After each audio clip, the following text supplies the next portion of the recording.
dari kelompok 5 Proyek Profesi Pendidikan dengan anggota saya Al-Harisa. Saya Raden Muhammad Firman Iza Rashid. Saya Nabila Hafsasia. Saya Fatimah. Saya Mecha Yuliana. Saya Fritalia. Saya Muhammad Fadil Azaura. Di sini kami menampilkan simulasi proses pembelajaran biologi topik keanekaragaman hayati. Silakan disimak videonya teman-teman.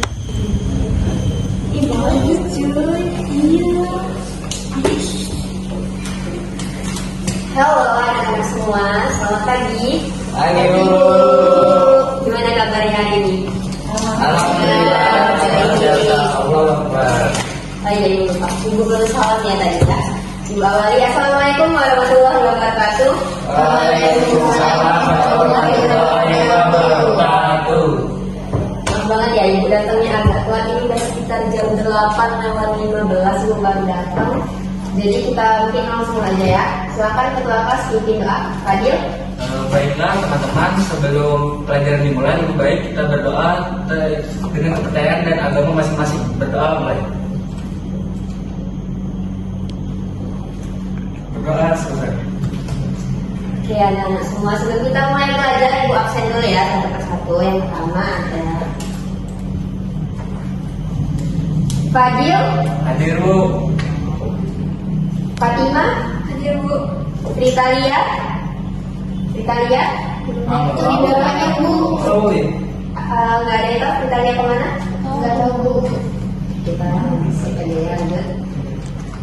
Mecha, hadir. Nabila, hadir Bu. Oke, udah hadir. Ya, kenapa hadir? Oh iya. Maaf.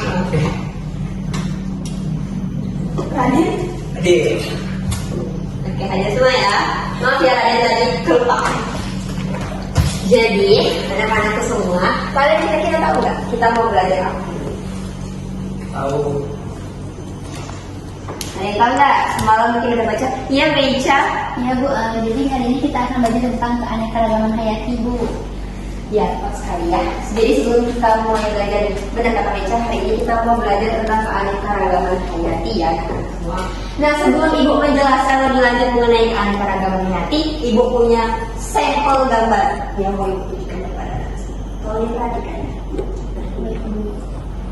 Ini kan ada dua lingkungan ya. Yang pertama itu ada lingkungan hutan ya di atas ini. Terus yang di bawahnya ini ada gurun. Coba kalian lihat dan perhatikan gurun sama hutan. Nah, pertanyaannya adalah menurut kalian semua nih, banyakan yang mana mau hidupnya antara di gurun sama di hutan? Iya gimana? Banyak di hutan Bu. Oke, boleh. Ada pendapat lain? Mungkin yang dari yang cowok-cowok. Burung lebih banyak burung. Kenapa alasannya? Ini ada unta. Oke, boleh. Ada lagi? Menurut saya itu lebih banyak di hutan sih Bu, karena kan di hutan itu ada air, terus banyak pohon-pohon besar untuk berpisah hewannya mungkin Bu. Oke, jawaban kalian semuanya masuk akal ya teman-teman. Anak-anak semua. Kita lebih santai aja ya, nggak apa ya. Kita kan nggak terlalu beda jauh umurnya. Kadang-kadang ibu tuh keceplosan dengan teman-teman gitu. Jadi nggak apa ya. Anak-anak semua, jadi jawaban kalian itu sama-sama masuk akal dan juga benar ya. Jadi di dalam sebuah lingkungan atau ekosistem itu, jenis dan juga jumlah makhluk hidupnya itu bisa beda-beda gitu. Nah, perbedaan-perbedaan jenis makhluk hidup ini itulah nantinya akan menentukan tentang keanekaragaman hayati gitu. Nah, menurut kalian nih pertanyaan berikutnya, di dalam hutan itu kira-kira tumbuhannya sama atau beda jenisnya menurut kalian? Beda. Contohnya kayak apa? Di hutan saya ada apa?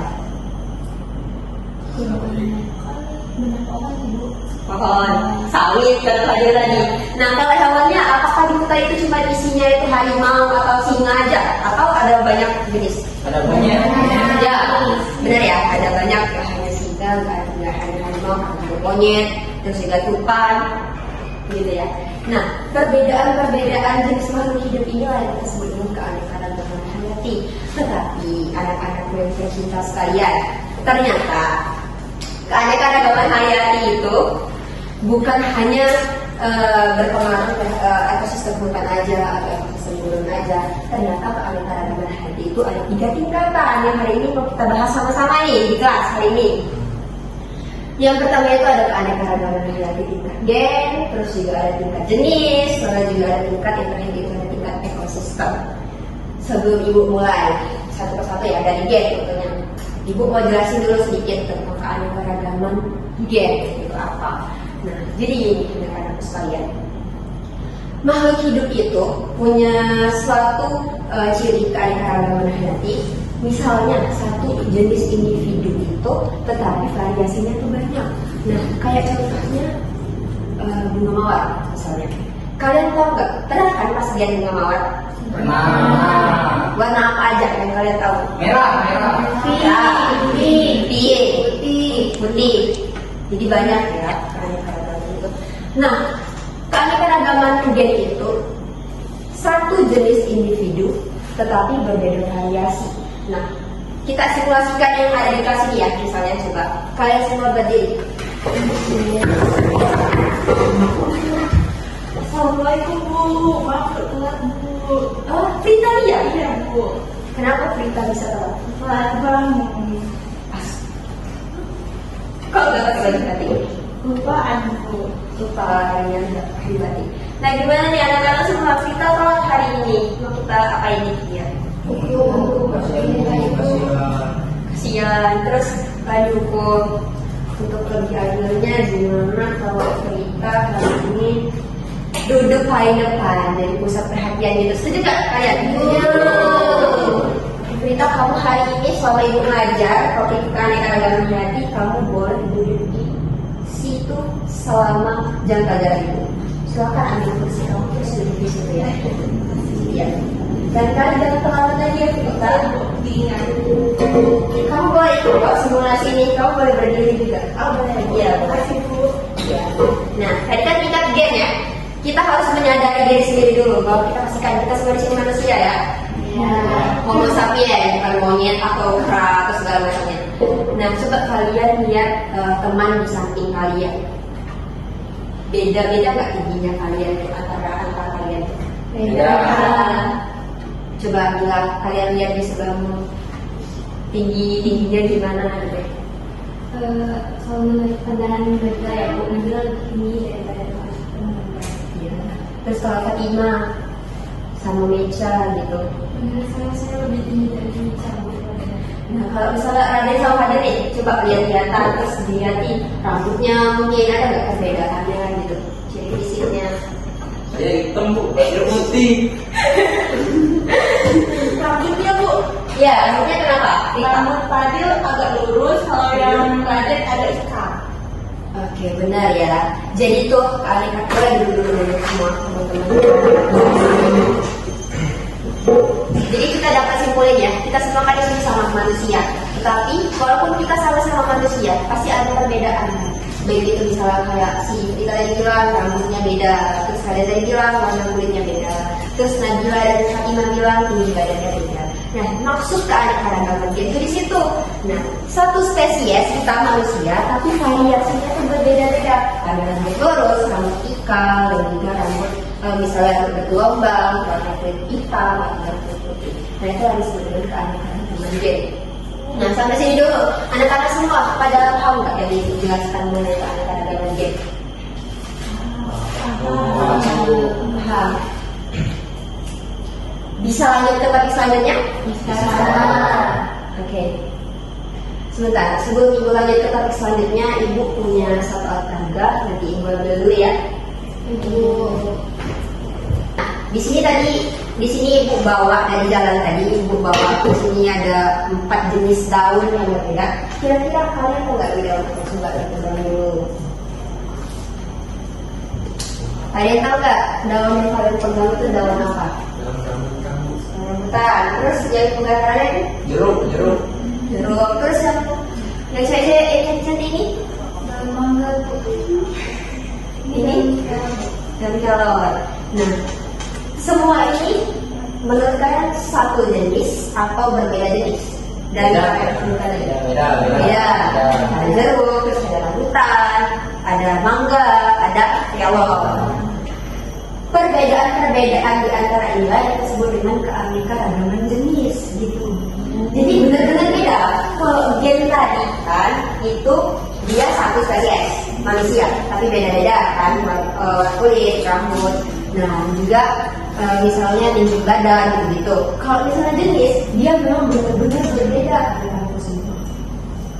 Nah, coba itu paham dulu nggak perbedaan antara keanekaragaman gen sama jenis? Gimana tuh maksudnya Bu? Oke, diulangi lagi ya. Kalau intinya tuh gini Ryan, secara singkatnya.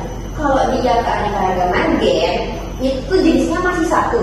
Misalnya kayak tadi manusia, masih manusia. Tetapi dia tuh berbeda varietasnya atau variasinya. Misalnya kayak ada yang kulit putih seperti orang Eropa, terus juga ada yang kulit hitam seperti orang Afrika gitu.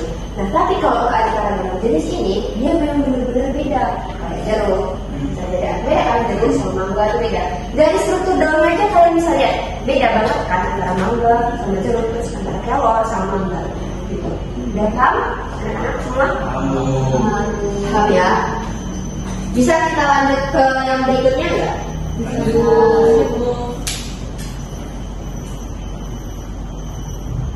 Sebentar. Di sini Ibu punya gambar. Punya gambar ekosistem. Sebentar ya. Nah, ini ekosistem. Ada ekosistem hutan, ekosistem gurun, ekosistem rawa, ekosistem air tawar, ekosistem air laut. Nah, banyak kan ekosistem yang ada di bumi ini. Selain ekosistem yang ada di layar, kalian tahu ada ekosistem apa lagi? Tadi Bu, gurun. Oh iya, benar, gurun. Terus ekosistem laut Bu ada nggak? iya, boleh. Terus ya boleh. Rita? Sapana. Boleh. Nah, oke banget ya anak-anak itu jawabnya ya. Sudah pinter banget nih.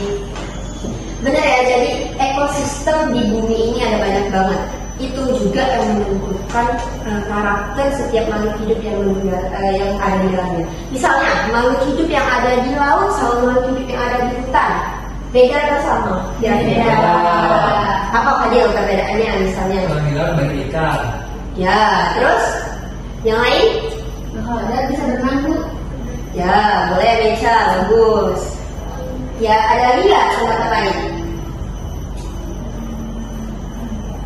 Ya. Benar semua ya, jadi jawaban anak-anakku sekalian. Jadi, kalau misalnya tempat hidupnya atau ekosistemnya itu beda, makhluk hidup yang ada di dalamnya itu juga beragam. Nah, keberagaman ekosistem inilah yang nantinya menjadi keanekaragaman hayati tingkat ekosistem.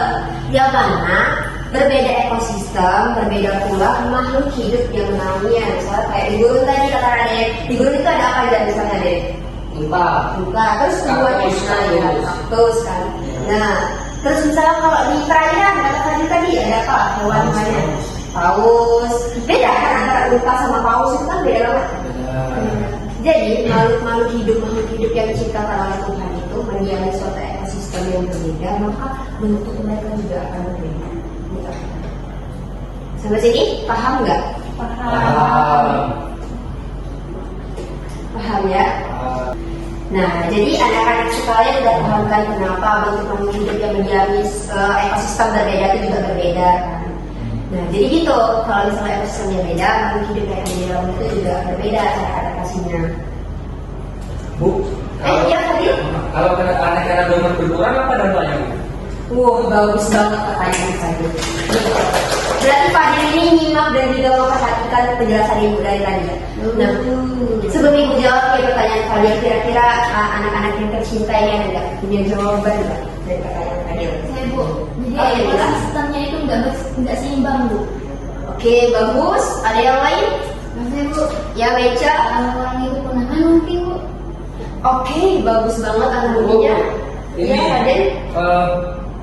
rantai makanan tuh nggak terjadi Bu. Oh, bagus banget. Terus ada yang lain mungkin?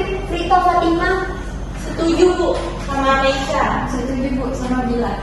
Oke, jadi kan setuju ya, sebagian misalnya ada yang bilang ekosistemnya tidak stabil, serantai makan tidak terjadi, ada juga yang bilang punah. Jadi di sini saya sudah simpulkan semua jawaban anak-anak sekalian ya.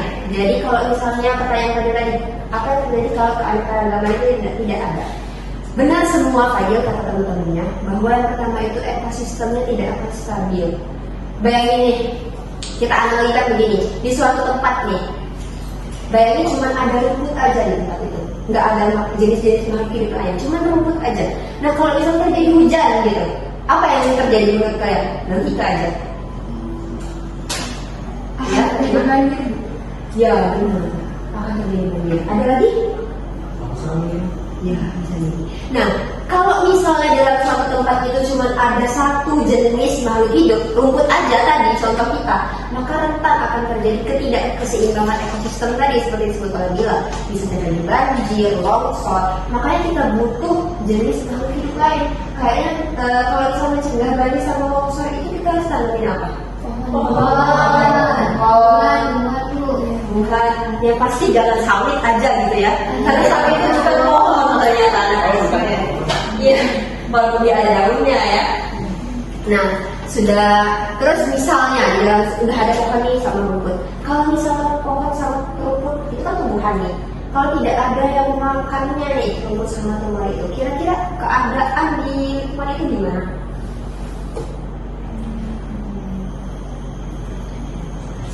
Membludak kan maksudnya, tidak ada yang memakannya kan yang rumput itu tadi. Jadi kita perlu apa? Perlu yang mangsanya kan pastinya. Pemangsa rumput yang kalian tahu apa? Kambing. Ya, sapi.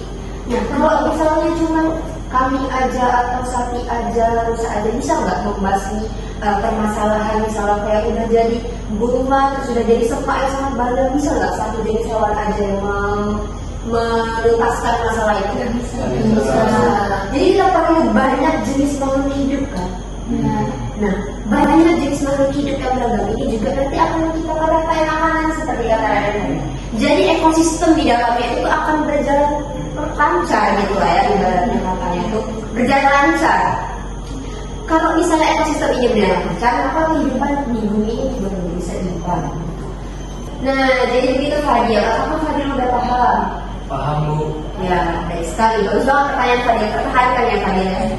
Calon-calon aktivis lingkungan kayaknya Fadil ini. Amin. Nah, anak-anakku semua, dari tadi Ibu menjelaskan mulai dari keanekaragaman gen, jenis, ekosistem. Kira-kira kalian udah paham belum sih Ibu jelasin dari tadi? Masih ada nggak yang masih mengganjal di hati kalian itu mau dicurahkan gitu? Udah paham banget ya? Coba udah paham banget, siapa yang bisa menyimpulkan pembelajaran kita hari ini gitu? Boleh langsung tunjuk tangan aja. Kenapa tuh Fadil sama Raden langsung duduk-duduk gitu? Nggak mau ditunjuk Bu. Yang lain? Oke, boleh Fatimah. Jadi keanekaragaman hayat itu merupakan variasi dari makhluk hidup yang ada di muka bumi ini. Nah, bagus banget ya. Berarti nyimak dari awal sampai akhir tadi. Ada lagi yang mau menyimpulkan? Jadi Boleh bilang. keanekaragaman hayati tadi kan ada tiga. Yang pertama itu ada gen, yang kedua jenis, dan yang ketiga itu ekosistem. Menurut saya Bu, Boleh Rica? nah, jadi tadi dijelasin ada itu ada tiga. Yang saya tangkap itu kalau gen itu dia satu spesies tapi bervariasi.